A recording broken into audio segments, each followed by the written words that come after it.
Hi, it's Ten Finger John. Earlier this week I was on a forum, and one of the guys was asking about resawing a small diameter log.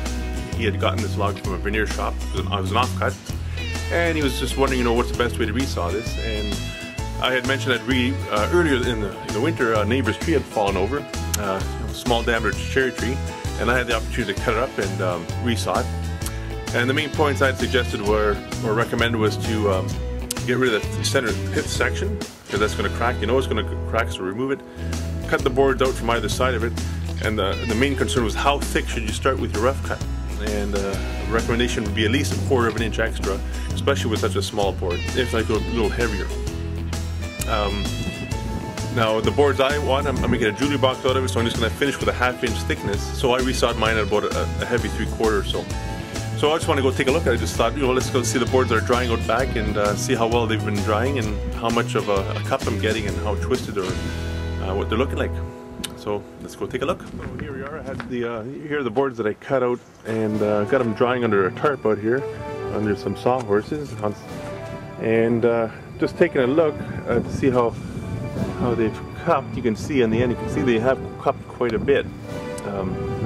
See that one? That's pretty. So they vary in how much they've cupped.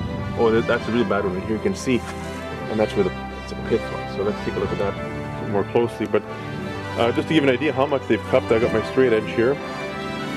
So just taking a look, you can see I'm getting some light through there, obviously, and it's about 1/8 of an inch. I can tell. So I'm dealing with about 1/8 of an inch waste on either side.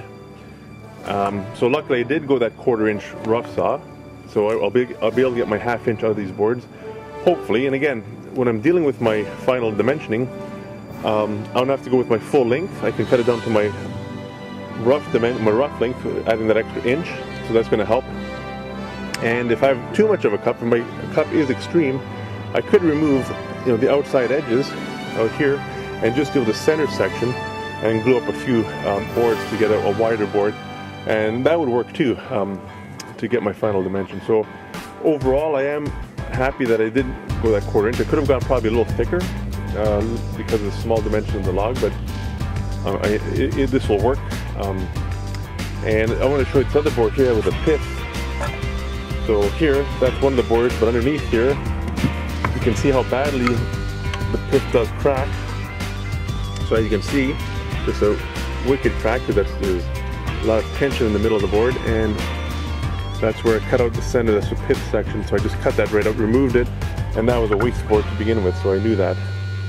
And I'll be able to work with the other boards around it. So basically, yeah, I should be able to get a jewelry box out of these boards. Maybe I'll get 50% use out of them, but it's been a fun process, going through the steps of cutting up a log and resawing it, let it dry, stickering them. Just overall, it's a fun thing to be doing. And sometimes when you're a nice tree, like a tree that falls in your backyard or something that you think you can use, it's just a fun process to go through. So yeah, stay tuned and we'll see how the jewelry box looks.